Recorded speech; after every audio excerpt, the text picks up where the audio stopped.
everyone, welcome back to Lise Loves Paper, and I'm here with that process video I promised you. If you have not seen the previous video, I did show this layout and then promised you a process video. So without further ado, I had an idea. So I got to the end of that kit catch up and I had a ton of embellishments left. And so I had recently done one of those Doodlebug shadow boxes, which is like, they're circular shaped 8x8 and they have a whole bunch of stickers and enamel dots to fill the space. And I was like, well, what if I do that with the embellishments that I have? And so I had this huge, almost 12-inch star stencil across my desk. And I was like, ooh, stars are holiday. I could do the same idea, but with a star shape. And I had the perfect photo. I don't know if you saw it earlier. It was of my daughter when she was 18 months or something. It was one of the first Christmas card photos I ever took with her and the lights, and I thought it would just be perfect to put on this layout. And so what you saw me do was place the star on there at a little bit of an angle, and I lightly traced it with a pencil. You can barely see the lines there. And then I placed the photo on there where I thought I wanted it. And I also traced kind of behind that so that I knew I didn't need to put any stickers there either. So then I just kind of went hog wild. I started with the larger pieces. And as you can see, I'm trying to keep everything going about the same angle. So I had some, I wouldn't call them hard and fast rules, but I started with the large pieces and I'm throwing them in there, trying to sprinkle about different colors so that I don't have everything clustered together. And you'll see, I do audition a lot. I'm trying not to overlap things too much, leaving spaces between stuff, kind of like they do in those Doodlebug shadow boxes. But as you'll see, like, I don't do that 100% of the time. There are some places where I overlap things and some places where I turn things like 90 degrees. For the most part, though, everything is kind of on that straight up and down angle. So I just kind of had fun with it. I went through first my sticker sheets and pulled in some chipboard phrases. That Happy Holidays is a chipboard. I got one of those wood veneers. That's what that gift is. I got a border to throw in there. I love the border. It kind of adds this long element in there. And then under the tree is also a chipboard piece. And so then I was like, oh, don't forget about my die cuts. I have some huge pieces in there. And so what I did there with those houses, you could see I had several different houses, a pink, a blue, and a green. And then I realized, because I am trying to sprinkle different colors about, the green made the most sense. It fit in the space really well. It was a different color. And so that's kind of my aim here. I'm just trying things. Where do they fit? I don't want them to go outside of my outline. And I just want to throw in a whole bunch of different shapes and kind of keep the eye moving. I don't want to, if I do a good job of this and everything is kind of well balanced, then it will not draw attention away from my photo, even though it is kind of wild and crazy. So now I brought in those chipboard flare and sprinkled those about. And now I've got some puffy stickers. So here's, oh, this is actually a chipboard piece. I couldn't find a place to put all three of these. You could see they're supposed to make a phrase, love, peace, and joy, or something like that. Love, joy, and peace. I decided that love didn't fit, but joy and peace did. So I put those sideways. So that's one of my rules that I broke. Occasionally I do go slightly outside of the outline because at the end it's not going to matter. But I wish that I had done with this one what I learned to do on my second layout that you'll see at the end of this video. And I wish that in those places where I had gotten very close to the line or gone slightly over it, that I had used my pencil to erase that line, that border, before I did that. Just, it's not a big deal. You don't see it afterward, but it really made erasing the line later a little bit more difficult on me. So if you do that, that would be my tip for you. So now you can see I'm moving into some smaller bits and pieces. I went from large to small to kind of fill it in as I went along. And it's kind of like a puzzle. It's a lot of fun. I would highly recommend you try this if you like things like puzzles and Tetris, because it's just a relaxing, enjoyable process to see what fits where. I'm kind of itching to do more of these, more shapes and things like that. But that's what you see. So it was kind of funny to me because of my big pieces, I didn't have as many spaces for these, I would call them medium-sized pieces that I'm kind of working with right now. And you need them. So definitely don't leave them out. But because of the shape of the star with the points and stuff, it was a little bit harder to place them than I thought it would be. And I had to kind of move to smaller pieces a lot sooner than I thought I would. So here I am throwing those around. And what I'm going to do at the end is fill in with itty bitty pieces. I would recommend, if you try this, then you kind of give all of your embellishments a good look before you get started, so you know kind of what you have to work with.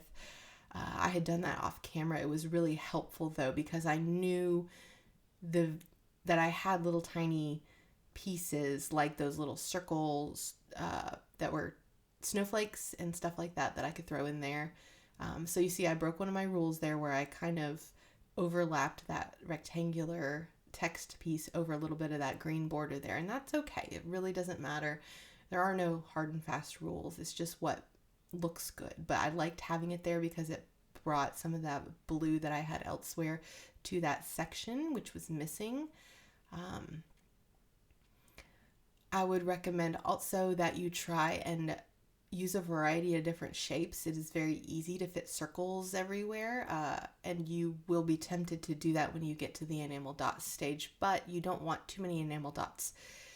You just want them to fill in bits and pieces here and there, because otherwise you're not trying to draw attention. So there I underlapped that star. I was checking my placement just to make sure I needed to know what I had left to play with in that area if I needed to fill a couple other spaces.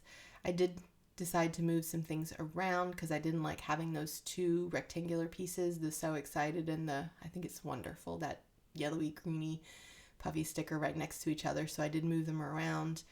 The point of the Wonderful sticker just fits so well next to the circle. So I hope you enjoy watching this process as much as I enjoyed doing it. But I'm getting to the point where I was really having a hard time fitting anything else in. Oh, I had forgotten about my silver stars. I wish I had done some of these before so I could put in some of the bigger ones. I do end up using them in the other layout though, so. And I was also glad to have these itty bitty stars to bring in other than just little circular enamel dots, because again, it brought in different shapes here and there. The stars fit very well in tiny spots. Oh, and I had forgotten that I had these floral die cuts. Again, I wish I had brought those in sooner. I don't believe I end up using any of them on this. I just didn't have the space to do it. Now, what I'm doing here, I would not recommend that you do. You're playing with fire if you do that, where I applied the adhesive on top of my layout. I have done that in the past and been burned, so I would not recommend it. And here I am with the enamel dots. So these are the enamel dots that came with the kit. They are a silver glitter, but I quickly realized that I'm having to use them to fill in a lot of spaces, and I didn't want so much silver glitter. And so I end up going to my stash here in a minute and pulling out a set of enamel dots from, I think they're $49 in Market. They call them baubles or something like that, and they have more than just, here I am. I'm going to go get those. Oh, no, I lied to you.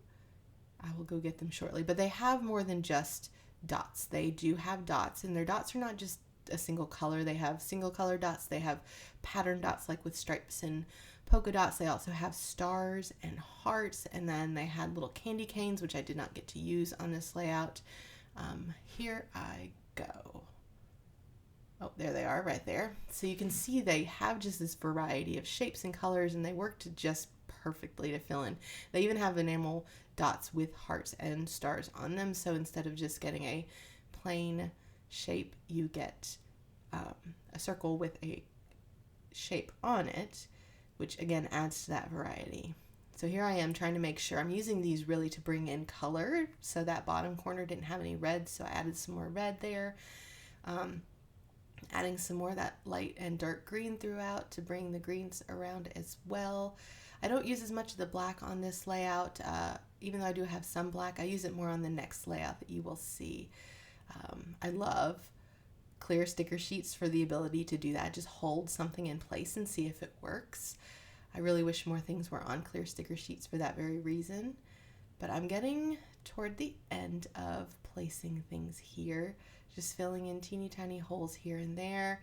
And as I was doing this, I was realizing that this has a lot of impact, but it could also use with just a little bit more defining. And so first I'm going to erase the lines. And I did keep this in just because I wanted you to see that I do go in around through everything. It's not perfect. If you look very closely, you can probably see some pencil lines here and there, but they were very light to begin with. And what I do next kind of takes the focus away from it even more. So it's not a big deal. See, this is when it would have been easier if I had erased where I knew that it was going to overlap that line. And I would highly recommend that you do that. It doesn't really matter. You don't need the perfect line because the shape itself is not going to be perfect because you're using a variety of objects. And then if you do what I do next and add that border, it's kind of a doodly border, so it just adds to it. You don't really need a super perfect. See, here I am trying to get around that dot and I couldn't pick it up. Normally you can pick them up. I could not pick that one up. And I didn't have any more, I don't think, in that size, so I was afraid to pull it all the way up. I did not bother erasing the lines underneath where I knew the photo would be. So here I go looking for my pen. This time I used, this was a Uniball Signo broad gel pen in black. I very rarely use this. I'm not usually a fan of gel pens, but it gave me such a nice, bold, dark line. I love it. And you can see I'm doing each line twice, and I'm aiming for that doodly look because I don't want it to look too perfect. I did let that one star peek out, but for the most part, if I did have something that went outside the line, I just moved my line out just a tiny bit from what it was actually originally drawn. Nobody would ever know. You look at that and you would have no clue. So see how that just makes everything pop. Ah, I love it. And here I am using an offcut just to simply matte my photo. It fit absolutely perfectly. That was just pure luck. And I'm adding foam. So these are those foam sheets that I've talked about in the past. They're like fun foam, but I get them on Amazon because I can get bigger pieces like this and I don't have to use adhesive because you can see they have the adhesive, and so they don't warp my paper with like a liquid glue does.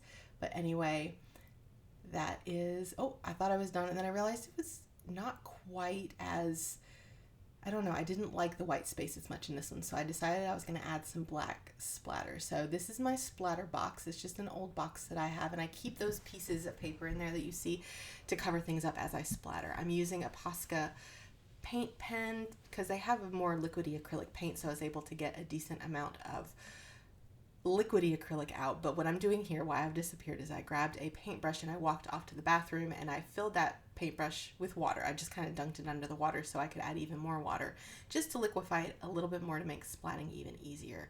And I'm just doing very simple splats all the way around to kind of fill it in very lightly. And it was just the perfect touch to add to this. It just filled in that space a little bit. It doesn't take any of the attention. Absolutely love how this turned out. So I'm going to show you the close-ups here in a second, and then I will wave by as if I'm done. I think I'm done, but I'm not because I made another and I wanted to talk to you about it afterwards. So here we go with some close-ups. So here you can see the teeny tiny little splats. They look just perfect. And I love the color scheme of this, where it's mostly traditional colors, the greens and the reds, but there's a little bit of blue, a little bit of pink, a little bit of that yellowy green. It's really just fun, and it goes really well with this photo. So here you go. But wait, there's more. I had to giggle. I thought I was done. I did add a date that you didn't see at the end, and what I thought was the end of this video. But after I was done with this, I still had a ton of embellishments left, and I was like, I could do another one, but I wanted to do something slightly different. So I did that off camera, but I wanted to show you guys what it looked like and then talk to you about some other ways you could do this as well, because I'm really enjoying this idea, if you couldn't tell. So that's that finished product. But then I did this. So I took the same star, same size star, and scooted it down, and then I had that smaller one. I don't know if you watched the video where I had ordered this one thinking it was big enough, and it wasn't, so I got this one. But I figured this was perfect. I really like the way that these go off the page, unlike that one. And then I filled in with these stars here. I did outline the big stars to bring attention to them, and then left these little stars here just to fill in this space instead of splashes. And I did add a title to this one. So this one is unlike what I normally do. I don't usually leave it titleless. I guess you could say Happy Holidays is the title, but I intentionally did not add a title to this one, and I was okay with that. But this one I wanted to show you, there is space and you can add a title there. You could even add more photos. But that's this one. Let me show you up close.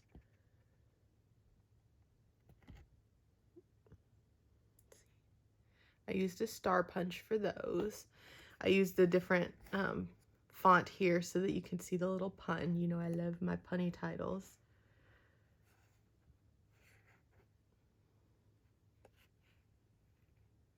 Okay. So I was thinking about other ways. I still have even more embellishments. I could probably do this on another layout, but I decided to just stop here. I was thinking if you wanted, you could even like use your Cricut or cut out the center of the piece of paper. Like you could have a piece of decorative paper and then cut a big giant star or an ornament shape or a wreath shape out of the center. You could use your Cricut or just do a simple one that you could do with scissors. And then you could do this on the back of a piece of paper. So you wouldn't have to worry about like staying inside the borders. You would just like, what I would do is, here, flip it over. So say I had cut the star. Let's see, sorry. I'm trying to make this as visual as possible. Pretend that this is a piece of decorative paper instead of the stencil itself, but I cut the star out of the decorative piece of paper. What I would do is lay it on top and then lightly like trace probably inside the lines. I would stick my pencil, oops, inside here like this so that I had an extra margin of error. But then once you've done that, you could just use that outline on here, place all your stuff, and then once you glued around the edges to place this back on top, then this would take care of the borders for you. You wouldn't have to. And if you wanted to, you could probably draw the border on top if you needed more pop or something like that. But can't you just imagine like a big ornament shape? I thought about it. You'll see in the other video, the Kit Ketchup, that I didn't use this paper, but this one you could have cut around this, the center of this, to do the same thing. But imagine it laying on top, and then you would kind of have this double layer effect. That would be really cool. If you do that and you share it somewhere like on Instagram, please comment below and show me. I'd love to see it. But I just wanted to pop in and show you the second one that I made and some ideas that I had in case you were as excited about this as I was and wanted to try it. So have a wonderful holiday season if I don't see you again. Bye.